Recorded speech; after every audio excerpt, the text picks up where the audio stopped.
www.congotopnews.com.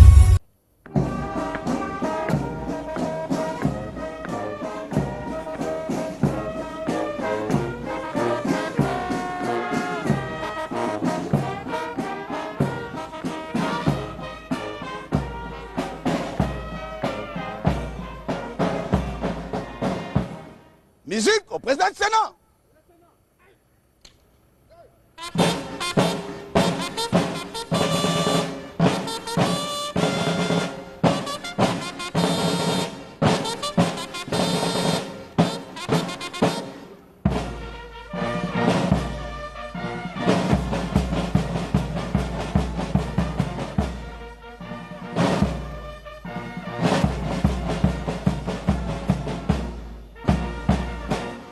Monsieur le Président du Sénat de la République démocratique du Congo, honorable, le détachement d'honneur est rangé pour vous accueillir et vous rendre les honneurs à l'occasion de l'ouverture solennelle de la session ordinaire du Sénat. Je vous invite à passer le détachement en revue, les commandants de détachement, les commissaires supérieurs adjoints, Pombo, Mandala, Pépé. Les honneurs du détachement de la police nationale congolaise reçus, Jean-Michel Sama Lukonde passe le détachement en revue avec une marche solennelle, c'est le cas aujourd'hui parce que c'est un grand jour pour la Chambre haute du Parlement, le Sénat qui ouvre sa session ordinaire de septembre 2024, une session, rappelons-le, consacrée essentiellement à la loi des finances qui sera déposée par les gouvernements et examinée au niveau des deux chambres du Parlement. Jean-Michel Sama Lukonde qui va rejoindre d'un moment à l'autre cette salle, mais la grande question est celle de savoir, va-t-il directement venir ici ou passer par son bureau? On ne le sait pas encore, nous le saurons à travers ces belles images que Esaïe nous propose avec la complicité des Papi Ngina Maou et Christian Tako qui réalisent cette retransmission en direct à partir du Palais du Peuple pour l'ouverture de la session ordinaire de septembre 2024. Voilà, il prend les marches, il est fort, il est courageux, il fait la physique. Voilà la façon dont il est monté. Et ça, il faut vraiment être physiquement souple pour le faire. Voilà, il prend quelle direction? Il prend la direction du Sénat. Et pour ceux qui ne le savent pas, vous prenez le côté droit, c'est là où se trouvent les installations du Sénat. Il va prendre l'ascenseur. Bien sûr, l'ascenseur, le temps de prendre l'ascenseur est monté ici au niveau de cette salle qui se trouve au 3e niveau du Palais du Peuple. Juste un petit temps pour Jean-Michel Sama Lukonde de faire son entrée ici. Nous disions tout à l'heure qu'au-delà des réalités qu'il a vécues lui-même, parce que c'est un élu de Kasenga. Kasenga, c'est l'un des territoires de la province du Haut-Katanga. Il est parti à Lumbashi, il a tenu un meeting, il a été très bien accueilli, il est parti jusqu'à Kasenga, son fief électoral, il a fait des dons, des kits scolaires aux élèves. Il va lui aussi faire le rapport, à l'instar de tous les autres sénateurs, il va faire le rapport de ses vacances parlementaires aux honorables au bureau du Sénat et qui va certainement capitaliser toutes les préoccupations et les desiderata des électeurs et pour en faire une mission et trouver des solutions aux problèmes qui se posent au niveau de l'arrière-pays. Le temps de prendre l'ascenseur, décor planté, salle très calme, il n'y a plus d'agitation, tout le monde est assis, porte de l'entrée grandement ouverte, certainement que le Jean-Michel Sama Lukonde va arriver d'un moment à l'autre. Le voilà, on l'annonce. Il fait son entrée dans la salle, très chers téléspectateurs. Les déroulés du programme d'aujourd'hui nous disaient qu'à 11h, c'était le début de la cérémonie. Temps respecté, même s'il y a peut-être un petit léger retard de 10 minutes, mais on est dans le temps. Et la cérémonie va devoir commencer tout à l'heure. Nous allons écouter le président du Sénat.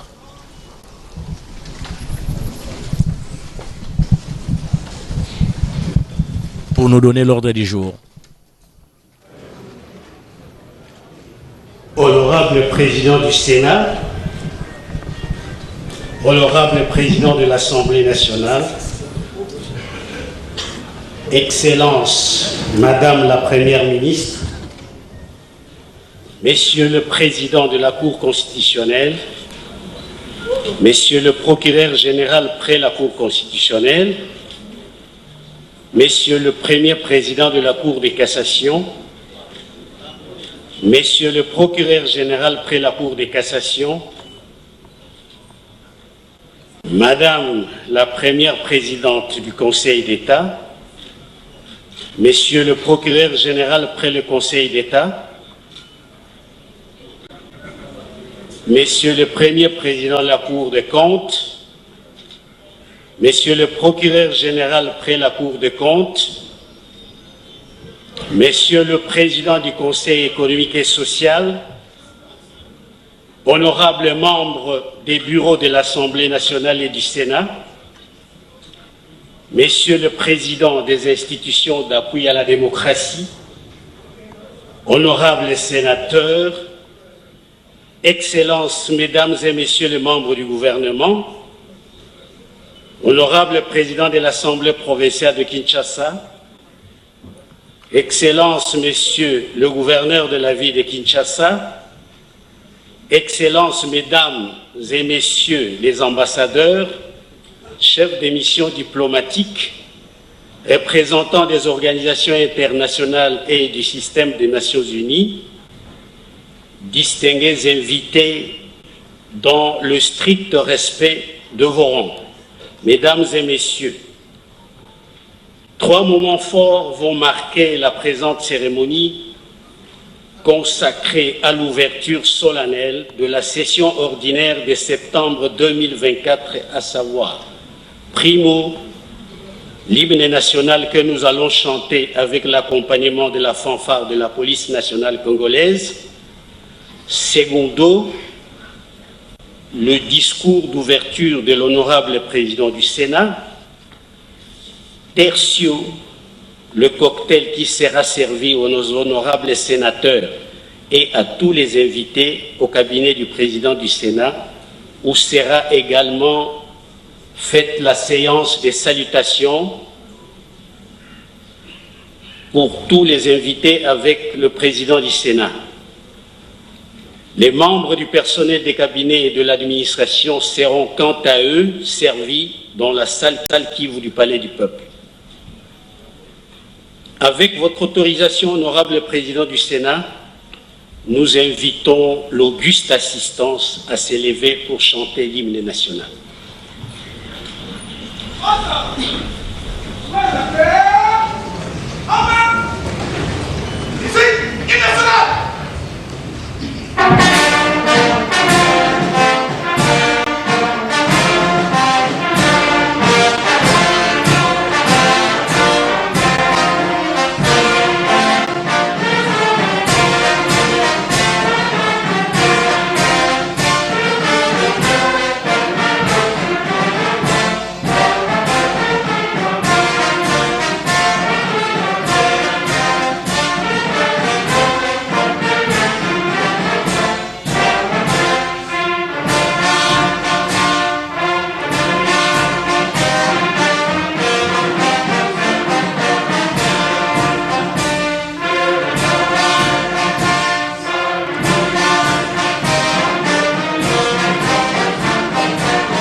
Merci, veuillez vous asseoir.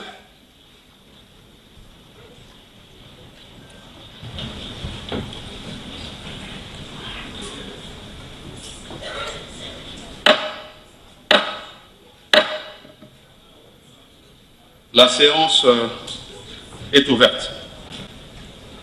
Honorables sénateurs et chers collègues, l'ordre du jour de cette session comporte un seul point, à savoir l'allocution du président du Sénat à l'occasion de l'ouverture de la session ordinaire de septembre 2024.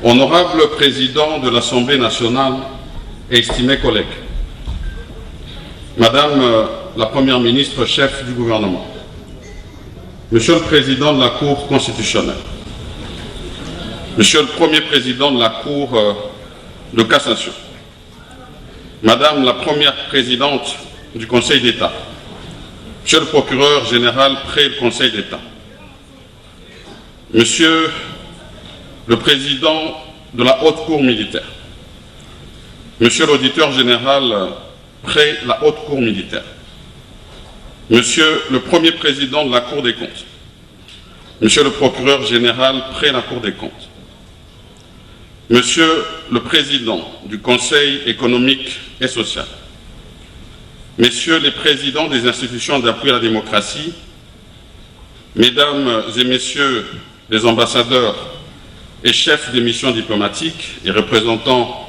du système des Nations Unies, de l'Union africaine et des organisations internationales. Mesdames et Messieurs les membres des bureaux de l'Assemblée nationale et du Sénat. Honorables sénatrices et sénateurs, chers collègues, Mesdames et Messieurs les membres du gouvernement, Mesdames et Messieurs les officiers généraux et supérieurs des forces armées de la police nationale, Monsieur le Président de l'Assemblée provinciale de Kinshasa, Monsieur le gouverneur de la ville-province de Kinshasa, Monsieur le bourgmestre de la commune de Lingwala, Messieurs les représentants et chefs des confessions religieuses, distingués invités en vos titres et qualités respectifs, Mesdames, Mesdemoiselles et Messieurs, conformément aux dispositions des articles 115, alinéas 1er et 2e de la Constitution, et 83, alinéas 1er et 2e du règlement intérieur du Sénat, la session ordinaire de septembre s'ouvre solennellement le 15 septembre de chaque année, ou, si ce jour est férié ou tombe un dimanche, l'ouverture de la session a lieu le premier jour ouvrable qui suit. C'est la raison pour laquelle l'ouverture de la session solennelle de cette session intervient ce lundi 16 septembre 2024. Avant toute chose, permettez-moi de m'acquitter d'un agréable devoir, celui de souhaiter aux honorables sénatrices et sénateurs un bon retour dans notre hémicycle, après nos vacances parlementaires méritées, bien que brèves. Dans le même ordre d'idées, qu'il me soit aussi permis de souhaiter une cordiale bienvenue à mon estimé collègue, l'honorable président de l'Assemblée nationale, accompagné des membres du bureau de l'Assemblée nationale, à Madame la Première ministre, chef du gouvernement, à son équipe gouvernementale, ainsi qu'aux hauts responsables de la justice et des administrations civiles et militaires ici présents. La présence du corps diplomatique, représentant du système des Nations Unies, de l'Union africaine et d'autres organisations internationales constitue un réel motif de joie, une expression d'amitié et surtout l'intérêt porté aux activités parlementaires de la République démocratique du Congo. Honorables sénatrices et sénateurs, chers collègues, distingués invités, bien que notre session s'ouvre ce lundi 16, je tiens à rappeler que le 15 septembre de chaque année, le monde célèbre la Journée internationale de la démocratie. Comme vous le savez, le Parlement reste le lieu par excellence où s'exerce la démocratie. La commémoration de cette journée nous donne l'occasion, à nous parlementaires, de réfléchir et de donner un contenu réel à ce concept. À ce propos, Permettez-moi, comme nous sommes encore à la première année de notre législature, d'ouvrir une petite parenthèse pour suggérer quelques considérations. La démocratie est assise sur certaines valeurs fondamentales, dont notamment la justice, l'égalité, la solidarité, la tolérance, le pluralisme, la prise en considération des minorités, la non-violence, le dialogue et la volonté du vivre ensemble. Et je referme rapidement cette petite parenthèse. C'est dire qu'en tant que sénateurs, nous sommes appelés à afficher dans notre agir quotidien les valeurs de la culture démocratique. L'ouverture de cette session ordinaire de septembre, essentiellement budgétaire, et qui inaugure la 4e législature de la 3e République, m'offre également l'occasion de passer en revue la situation sécuritaire, politique, économique et sociale de notre pays, que nous avons eu l'occasion de palper une fois de plus pendant nos vacances parlementaires. Dans ce cadre, avant toute chose, je tiens à saluer la mémoire de toutes les victimes tombées sur la barbarie du Rwanda et ses supplétifs du M23 et de l'AFC, ainsi que sous les affres terroristes ADF à l'est du pays, d'une part, et de toutes les autres victimes tombées du fait de l'insécurité de toute forme sur l'ensemble du territoire national, d'autre part. Dans ce même registre, nos pensées vont à l'endroit de nos vaillants soldats tombés sous le drapeau. Il en va de même pour tous nos compatriotes qui ont perdu la vie à la suite des épidémies, des naufrages et autres accidents. Le Sénat, notre Chambre, n'a pas été épargné sur ce chapitre douloureux, avec la disparition du sénateur honoraire, président du bureau provisoire du Sénat de la législature passée, l'honorable Léon Mamboleo Muguba, d'heureuse mémoire, du secrétaire général honoraire du Sénat, M. Daniel Ezingenda Sika, et du directeur honoraire, M. Floribert Manchumba Montampeng. En leur mémoire à tous. Je vous prie de bien vouloir vous lever pour observer une minute de silence.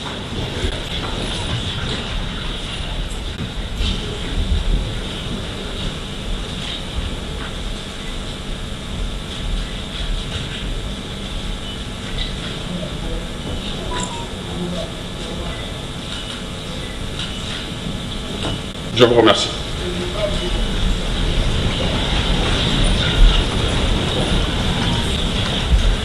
Honorables sénatrices et sénateurs, chers collègues, distingués invités, la session qui s'ouvre ce jour est principalement consacrée à l'examen et à l'adoption de la loi des finances exercice 2025.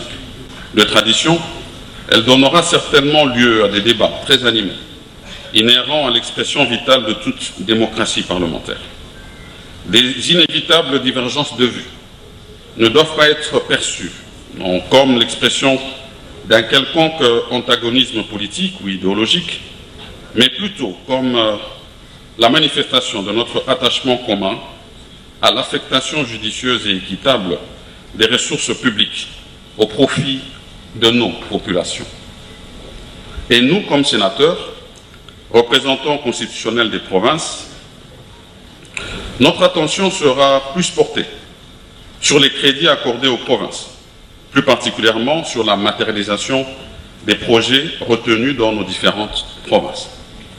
C'est ici pour moi l'occasion de féliciter et d'encourager le gouvernement à maintenir la bonne tradition de déposer le projet de budget dans le délai constitutionnel.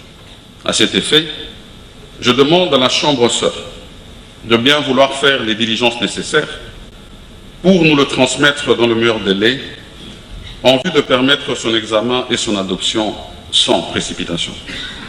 Honorables sénatrices et sénateurs, chers collègues, s'agissant de la situation sécuritaire, depuis son accession à l'indépendance, notre pays est la cible d'un complot international, insidieux, nourri par les richesses inestimables que regorge notre sol et sous-sol. Cette bénédiction naturelle a malheureusement engendré une spirale de conflits et d'insécurité qui ressurgit à chaque étape cruciale de notre évolution politique.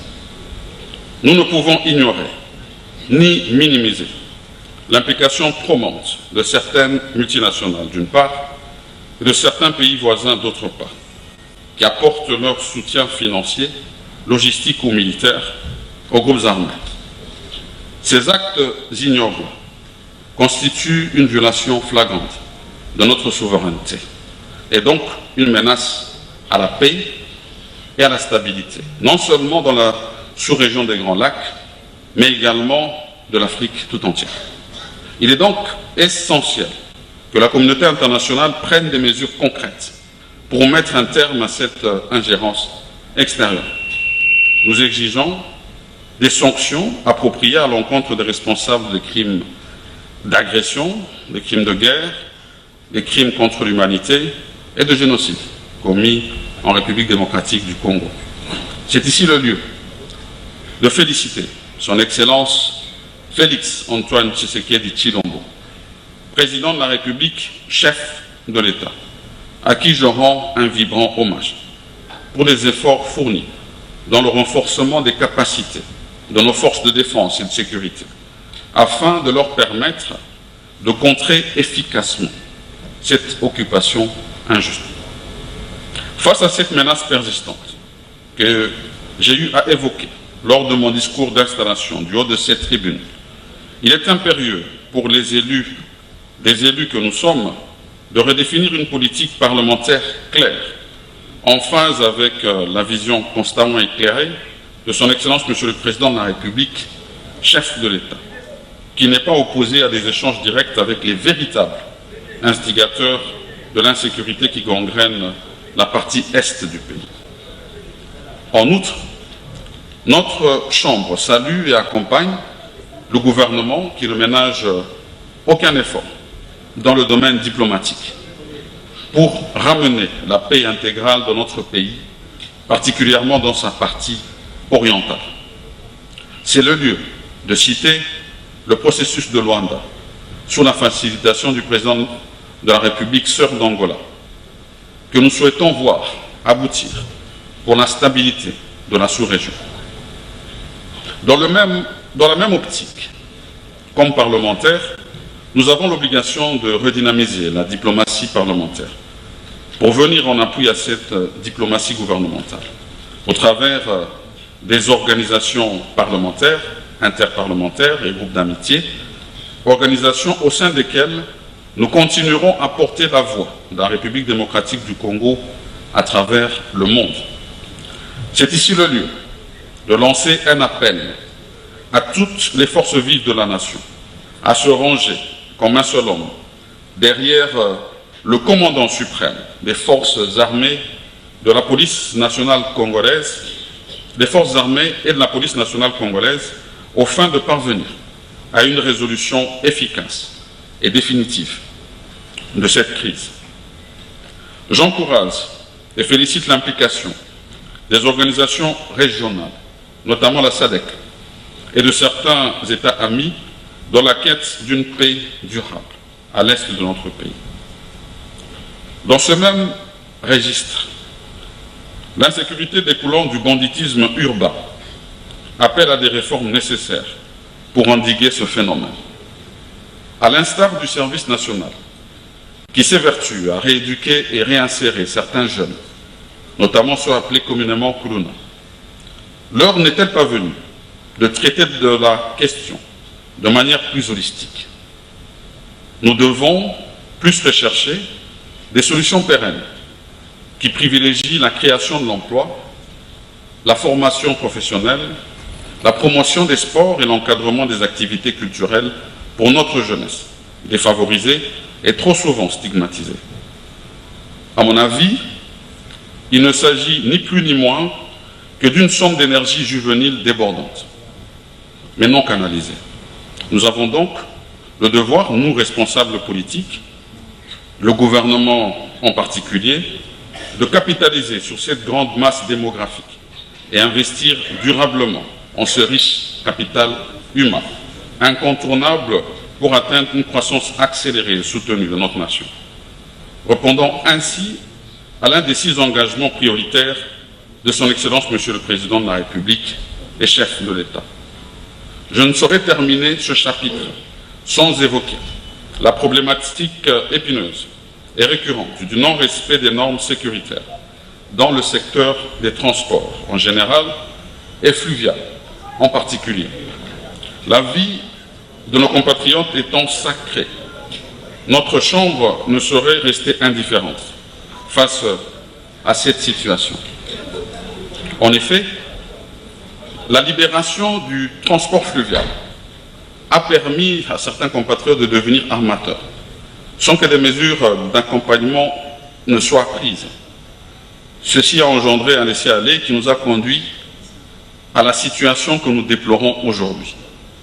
Il est donc question que le gouvernement y mette de l'ordre par un encadrement rigoureux de ce secteur, car le mal est devenu très profond.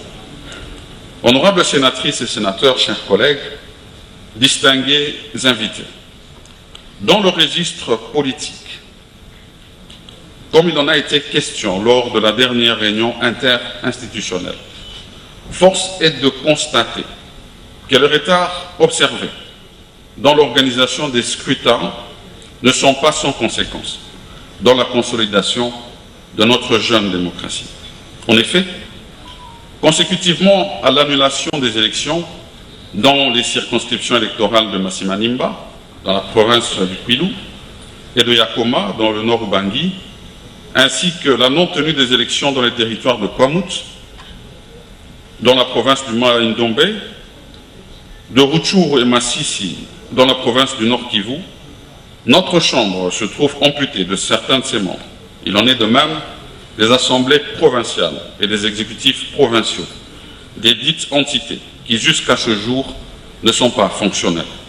Ainsi, nous exhortons la Commission électorale nationale indépendante d'agir avec célérité et rigueur pour l'organisation des élections manquantes. À ce stade de mon allocution, permettez-moi de vous entretenir sur la cohésion nationale. Il convient de souligner qu'en ce moment où notre pays fait face à des crises multiformes, la cohésion nationale demeure le socle de notre nation. C'est ainsi que j'invite toute la communauté politique à ne jamais perdre de vue qu'au cœur de toute démarche politique doit primer l'unité nationale, et ce, conformément avec les dispositions pertinentes de notre loi fondamentale. À cet égard, les générations qui nous ont précédés ont payé le prix fort pour maintenir cette cohésion nationale. Nous n'avons donc pas raison de ne pas faire de même. Il est question de transmettre aux générations qui vont nous succéder la culture de la grandeur de la République démocratique du Congo, au cœur de l'Afrique, unie et indivisible, dans sa superficie héritée lors de son accession à la souveraineté nationale, quelles que soient les épreuves. Honorables sénatrices et sénateurs, chers collègues, en ce qui concerne le secteur de la justice, tel que j'ai eu à le dire lors de l'installation du bureau définitif de notre Chambre, la lutte contre la corruption, ce fléau qui gangrène notre société, mérite qu'on y réfléchisse sérieusement. La justice, ce domaine essentiel de la vie nationale, devrait être la priorité, des priorités, pour garantir une meilleure lutte contre les anti-valeurs. C'est la raison pour laquelle le Sénat salue les réformes du système judiciaire. Ces réformes permettront à coup sûr l'éradication de l'impunité tout en renforçant la rigueur et la transparence dans les procédures judiciaires. De ce fait, il est essentiel de garantir que toutes les accusations soient examinées avec la plus grande impartialité et que chaque personne reconnue coupable de violation de la loi soit tenue responsable de ses actes. Je salue ainsi les différentes sentences prononcées dans les décisions de justice concernant les rebelles du M23, les membres de l'AFC, ainsi que les assaillants du coup d'État manqué du 19 mai 2024. Nous devons nous assurer que ces individus qui ont causé des souffrances pénibles à la population répondent réellement de leurs actes. Il n'est pas sans importance de rappeler que les récents événements malheureux qui se sont produits à la prison centrale de Makala, dont nous déplorons les pertes en vies humaines et les violences faites aux femmes, devraient nous interpeller sur les conditions carcérales dans lesquelles vivent nos compatriotes privés de liberté. Il est impérieux que le gouvernement puisse prendre des mesures qui s'imposent pour que pareille situation ne se reproduise. Honorables sénatrices et sénateurs, chers collègues, distingués invités, la session étant principalement budgétaire, les attentes de notre population sont nombreuses vers nous, autorités budgétaires. Sur le plan économique, plusieurs volets mériteront d'être développés au cours de nos travaux et échanges. J'encourage le gouvernement à déployer plus d'efforts pour mobiliser des recettes intérieures et prendre à bras le corps la problématique liée au climat des affaires, notamment la lutte contre l'incivisme fiscal, le coulage des recettes et la corruption. À cela s'ajoute la stabilisation du taux de change, la monnaie nationale, face aux devises internationales. La dépréciation de notre monnaie est à la base de la chute du pouvoir d'achat de notre peuple et impacte négativement le panier de la ménagère. De même, je l'encourage à promouvoir les secteurs productifs et l'exploitation durable des ressources naturelles à fort impact sur la réduction de la pauvreté, notamment l'agriculture. Ceci rencontre la vision de son Excellence Félix-Antoine Tshisekedi Tshilombo, président de la République et chef de l'État, qui vise la revanche du sol sur le sous-sol.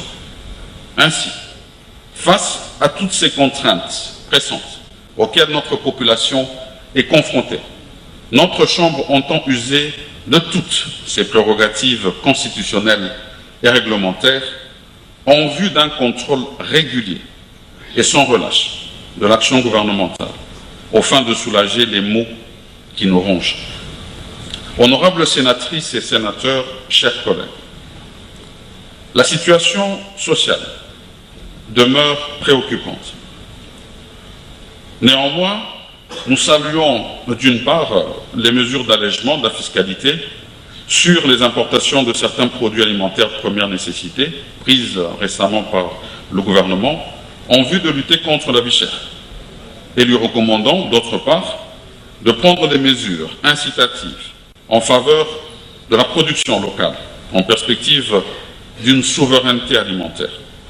Cela aura le bénéfice de booster notre économie et de contribuer à coup sûr à la création d'emplois pour notre population. Dans la quête de la paix sociale, je salue également l'engagement pris par le gouvernement d'assurer, d'une part, la paie des agents publics de l'État à une date fixe et d'autre part, la projection d'une nouvelle politique salariale devant concourir à l'éradication de l'injustice et des disparités au sein de l'administration publique.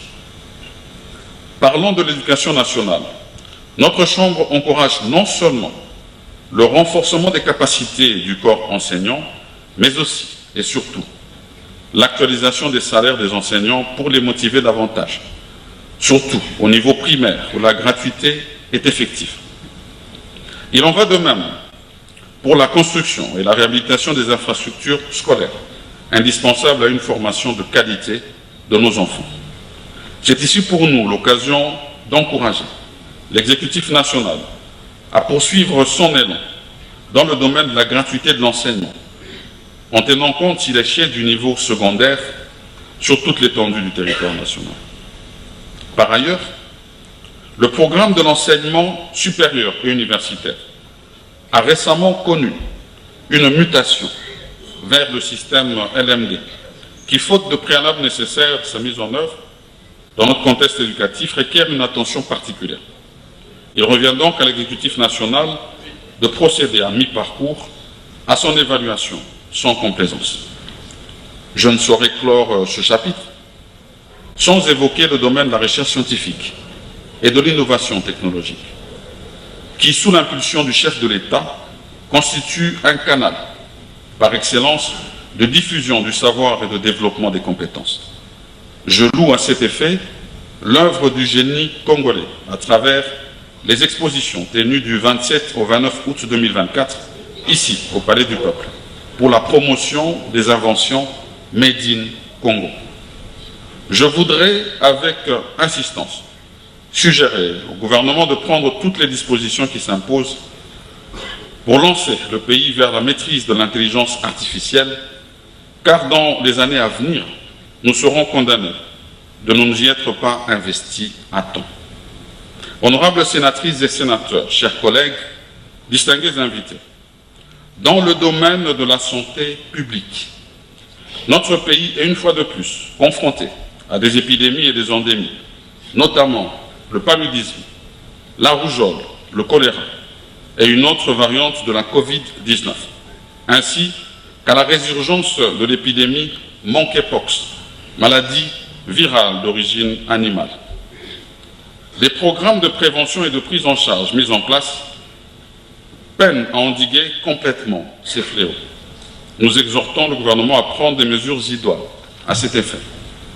Par ailleurs, nous appelons la population congolaise, dans son ensemble, à la stricte application des mesures édictées par les autorités sanitaires.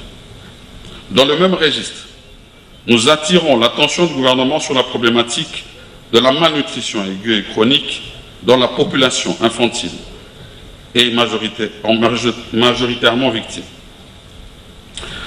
Enfin, qu'il me soit permis de saluer les efforts fournis par l'exécutif national dans le cadre de la couverture santé universelle et de la gratuité de la maternité, rendue effective sous l'impulsion toujours pertinente du président de la République et chef de l'État. Honorables sénatrices et sénateurs, chers collègues, distingués invités, sur le plan environnemental, il n'est pas sans importance de rappeler à cette occasion que notre pays, avec sa vaste forêt équatoriale, constitue non seulement un trésor pour l'humanité, mais également un acteur clé ou pays solution dans la régulation du climat mondial. Les enjeux environnementaux se présentent aujourd'hui comme l'un des défis les plus pressants auxquels l'humanité tout entière fait face. Le changement climatique, la perte de la biodiversité, la déforestation et la dégradation des écosystèmes sont des menaces qui pèsent lourdement sur l'avenir de notre planète. Face à ces défis, la République démocratique du Congo, riche de ses immenses ressources naturelles, se voit confier une responsabilité de premier ordre. Il est donc essentiel que nous tirions parti des mécanismes des crédits carbone pourront bénéficier pleinement. Cela permettrait non seulement de préserver nos ressources naturelles, mais aussi de compenser financièrement nos populations, les encourageant à entreprendre des activités génératrices de revenus qui ne compromettent pas nos forêts. En parallèle, la lutte contre l'insalubrité et le changement climatique à l'échelle locale reste un enjeu majeur pour la préservation de notre environnement.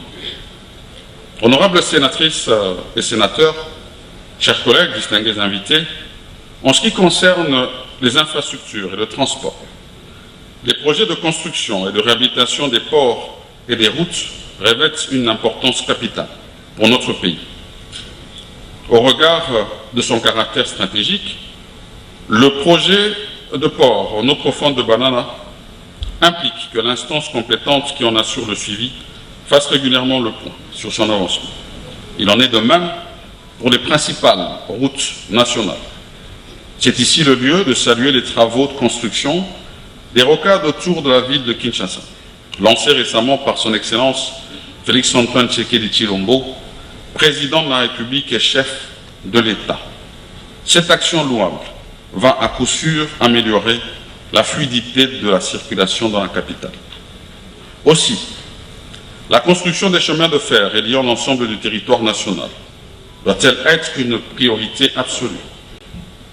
Il est tout aussi essentiel, dans le cadre de la politique de la bonne gouvernance, de voir les autorités compétentes veiller à la maintenance des chemins de fer existants. La relance des compagnies nationales de transport aérien, ferroviaire et routier est essentielle pour établir la connectivité nationale et internationale au vu d'améliorer la mobilité de nos populations. De plus, la maintenance et l'entretien des routes, ponts, aéroports, ports et autres infrastructures de base sont également des priorités pour assurer la fluidité du transport et soutenir notre économie. Je tiens à encourager le gouvernement à poursuivre sans relâche le programme de développement local des 145 territoires, qui constitue l'une des réponses efficaces au développement des infrastructures à partir de la base, particulièrement dans son volet de routes, de dessertes agricoles, de l'électricité, de l'eau et de l'autonomisation de la femme. Par ailleurs, toujours dans ce chapitre des infrastructures, laissez-moi aussi plaider pour ma propre chapelle. En effet, il n'est pas normal que jusqu'à ce jour, le Parlement de la République démocratique du Congo ne puisse pas avoir son propre siège au développement des infrastructures à partir de la base, particulièrement dans son volet de routes, de dessertes agricoles, de l'électricité, de l'eau et de l'autonomisation de la femme. Par ailleurs, toujours dans ce chapitre des infrastructures, laissez-moi aussi plaider pour ma propre chapelle.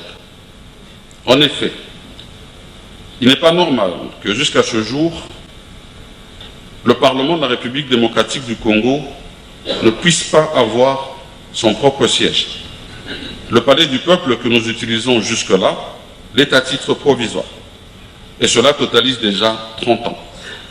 C'est pourquoi, de concert avec la Chambre sœur, nous devons projeter pendant notre législature l'idée de doter notre Parlement d'un siège propre à lui.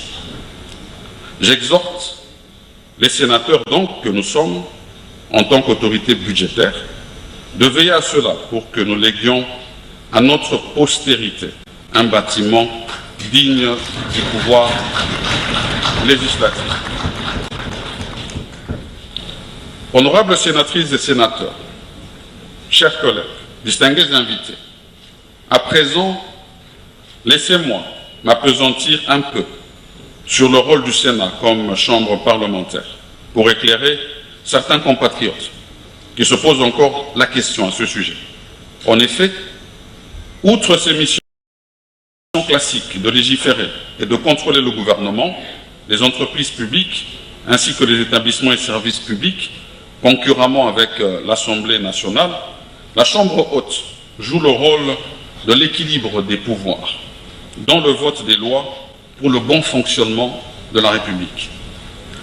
L'approche de la navette des textes législatifs, en vertu des principes constitutionnels, lui permet d'apporter une réelle valeur ajoutée au travail parlementaire, un enrichissement indéniable de la vie démocratique. En sus, il convient de rappeler que le sénateur représente sa province. Et à ce titre, le Sénat est appelé à veiller sur les intérêts des provinces au niveau national. Le Sénat, en tant que l'émanation des provinces, a un rôle crucial à jouer en travaillant de concert avec les autres institutions en vue d'encourager l'élaboration d'une stratégie territoriale qui répond aux attentes de nos provinces et assure la sécurité globale de notre nation. À ce titre, il a vocation d'être le garant de la décentralisation, le défenseur institutionnel de la gouvernance locale et le laboratoire national du développement à la base. C'est dans cette optique que mon prédécesseur avait en son temps initié un cadre de concertation entre le Sénat et les assemblées provinciales. Jugé louable, je souhaite que ce cadre soit permanent afin de poursuivre cette initiative, considérée comme canal de concertation et de dialogue, ainsi que d'interaction institutionnelle républicaine entre le Sénat et les provinces, ainsi que les entités territoriales décentralisées. Pour ma part, je m'engage à ouvrir des discussions sur la possibilité pour notre Chambre d'accroître sa collaboration avec les institutions provinciales et locales. Honorables sénatrices et sénateurs, chers collègues, distingués invités, élus comme sénateurs de la 4e législature, la 3e République, à l'heure où notre nation est confrontée à des défis majeurs, nous devons plus que jamais rester unis et vigilants. La réussite de notre mandat dépend de notre capacité à transcender les divisions partisanes pour œuvrer ensemble au service du bien commun. C'est par notre unité et notre encouragement que nous contribuerons à garantir la paix, la sécurité et le développement de notre cher pays. Notre peuple attend que nous soyons à la hauteur des responsabilités qui nous ont été confiées. Il est de notre devoir de répondre à cette attente avec honneur, intégrité et détermination. Ensemble, travaillons pour une nation forte, prospère et unie. Il est de notre devoir de rappeler à la conscience nationale que le Sénat ne se contentera jamais d'être un simple observateur. Non, aujourd'hui plus que jamais, notre engagement doit être total pour garantir les décisions prises dans cette auguste assemblée, afin de contribuer à renforcer l'État congolais, à préserver son intégrité et à consolider la paix que nos concitoyens méritent. Honorables sénatrices et sénateurs, chers collègues, tout en restant fidèle à la vision de son Excellence Monsieur le Président de la République, chef de l'État, mon action et celle des membres du bureau qui m'entourent dans la gestion de notre chambre parlementaire reposera toujours sur un plan visant à faire de notre chambre une institution, le Sénat, un Sénat efficace, moderne et accessible. Pour un Sénat efficace, nous travaillerons sans relâche à la promotion de la culture de participation afin que par leur apport individuel et collectif, les honorables sénatrices et sénateurs prennent des initiatives législatives et de contrôle courageuses et innovantes, à même de garantir le rendement optimal de notre institution.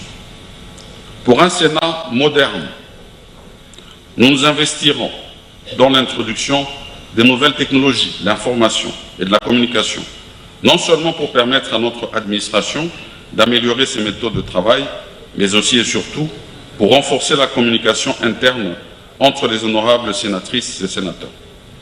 Pour un Sénat accessible, nous œuvrerons enfin non seulement à ce que notre population ait un accès direct à notre Chambre pour participer par ses propositions concrètes au travail que nous faisons, mais aussi et surtout à ce que s'établisse entre notre Chambre et les provinces dont elle en assure la représentation un véritable système de collaboration institutionnelle. Honorables sénatrices et sénateurs, chers collègues, je ne peux clore mon propos de ce jour sans pour autant nous rappeler l'obligation qui nous incombe, conformément aux dispositions de l'article 240 de notre règlement intérieur, de retour de vacances parlementaires, de dresser et de déposer dans les 15 jours de l'ouverture de la session ordinaire au bureau de nos groupes provinciaux respectifs un rapport des vacances parlementaires qui touche à la vie politique, économique et sociale, culturelle de nos circonscriptions électorales, tout en proposant des pistes de solutions. D'ores et déjà, je vous souhaite une bonne session.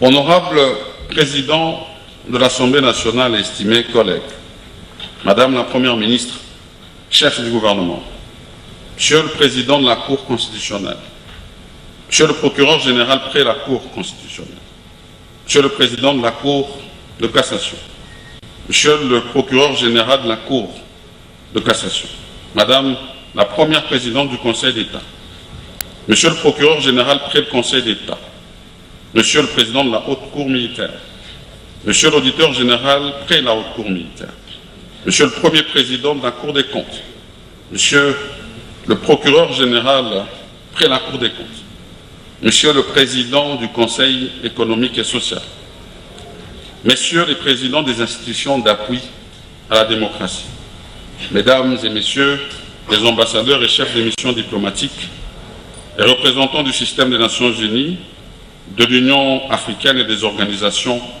internationales, Mesdames et Messieurs les membres des bureaux de l'Assemblée nationale et du Sénat, honorables sénatrices et sénateurs, chers collègues, Mesdames et Messieurs les membres du gouvernement, Monsieur le directeur du cabinet du président de la République, Mesdames et Messieurs les officiers généraux et supérieurs des forces armées de la police nationale, Monsieur le président de l'Assemblée provinciale de Kinshasa, Monsieur le gouverneur de la ville province de Kinshasa, Monsieur le bourgmestre de la commune de Lingwala, Messieurs les représentants et chefs des confessions religieuses, distingués invités en vos titres et qualités respectifs, Mesdames, Mesdemoiselles et Messieurs, je vous remercie pour votre attention soutenue. Et sur ce, je déclare ouverte la session ordinaire de septembre 2024. Que Dieu bénisse la République démocratique du Congo.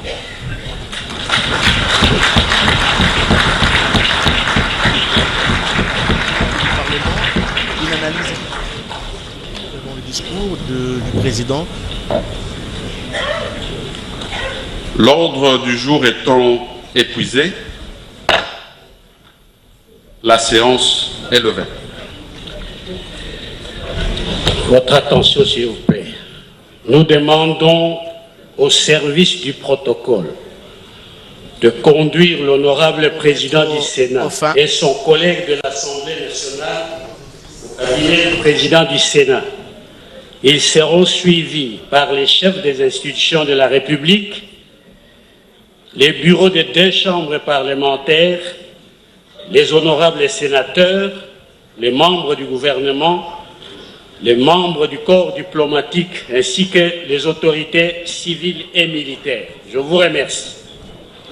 Alors, nous donnons la parole. La presse, veuillez dégager les couloirs. Nous donnons la parole à Dake Maumba et à Nadine Kiboba. Kabobi, pardon, pour essayer de conclure. Nous allons revenir sur le discours du président du Sénat tout à l'heure au niveau de l'Assemblée nationale. Très chers téléspectateurs, on vous retrouve au niveau de l'ouverture de la session de septembre 2024 au niveau de l'Assemblée nationale. Dake Maumba. Aksanti Bwana Blaise Bokokia, president wa baraza la wazee Bwana Jean-Michel Sama Lukonde Kenge ametoka hivi kutoa mpango ya kufunguliwa kwa chumba cha wazee. Kupitia hotuba akasemea mambo mingi kuhusu usalama, kuhusu uchumi, kuhusu maendeleo. Nadine Kabobi. Botondi mingi epai na yo ndeko Dakin to tondi bino botondi bino banso bozala ki bongo liboso ya ba télévision na bino pona kolanda télévision ya peuple congolais boyeba etelelo ezali bongo mokolo mwale 16 ya sanza ya libwa mobu 2024 tozwami awa na kati ya palais du peuple wapesika ya solo molulu monene mozali mosalemi mingi penza ya bozongeli makita ya baise na bongo molulu mwango esingelaki bongo kosalema uto mokolo mwalobi kasi article 15 ya mboka ya ekolo na biso ezali kopesa mingi penda makoki ete soki mokolo yango ekwei na mokolo ya mingo ekoki kosalema na mokolo oyo ezali kobanda pona misala na ntina ewana boyeba te Jean-Michel Sama Lukonde oyo azali bongo kokamba eteni ewana ya Sena ye penza auti kozoma loba pona koyebisa makambo ndenge na ndenge masengeli na ntina tambwisa bongo misala mi kokamba bango kino sanza ya zomi na mibale mingi penza ya décembre et bongo ezalaka mbala mibale pona bango kozongela bongo misala mi ya bango ezalaka